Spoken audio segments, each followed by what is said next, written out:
Senator David Vitter, Republican from Louisiana, joins us now from Capitol Hill. Senator, welcome to Varney and Company. It's great to have you back. Thanks, Stuart. Great to be here. I'm looking at the building of the Keystone pipeline. Right. If we built it, we'd have a little bit more leverage with Vladimir Putin. Patrick Moore, co-founder of Greenpeace, says build that thing.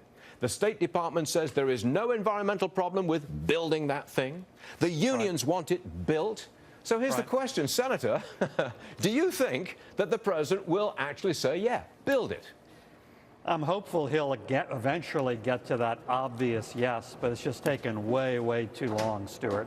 You know, a few minutes ago, you talked about this person shouting out it's common sense. Well, if there's any common sense economic development project in sight, it's this pipeline. We need to move on with it. 5 positive environmental impact statements. We should be building it now. It's taken way too long. But ultimately, I'm hopeful he's going to finally get to a yes, maybe in the summer. I just don't see what is the argument for not building it that the president could come up with. The environmental problem has been neutralized, according to the State Department, of various studies. You know, there's a long, long list here. I don't see what is the key argument that the president will rely on if he says, no, don't build it. Stuart, I don't think there is any rational argument. I think he's just trying to give something to his far-left environmental base by dragging his feet. But he can't articulate a rational argument to ultimately not do it. There is a financial angle on this one, and I'm sure you're aware of it. There's a gentleman by the name of Tom Steyer, a very wealthy man. He's anti-pipeline. He says he's going to spend $100 million opposing candidates in the forthcoming election who want to build a pipeline.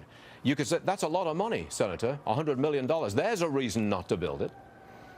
Well, look, he's pushing against a lot of common sense of the American people because this is widely supported, as you know, Stuart, broad bipartisan consensus, for instance, in the U.S. Senate. A lot of Democratic support, a lot of union support, which you mentioned. So he's pushing uphill whether he spends $100 million or not.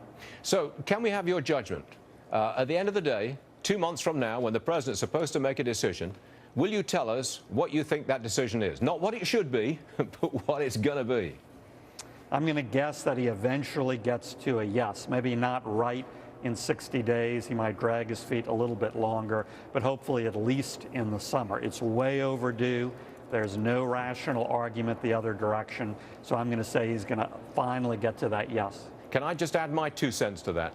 Sure. I think he will say yes, but with all kinds of conditions. For example, you can bring the oil down, but you can't export it. Something like that. What's the odds? That could be. That's a lot of demagoguery, as you know, and particularly as we're watching Putin hold enormous sway over Europe because of his natural gas. We should want to produce and, if appropriate, export as much energy as we can. Senator David Vitter, Republican, Louisiana. Thanks for joining us, sir. We'll hope to see you again soon. Thank you, Stuart. Thank you, sir.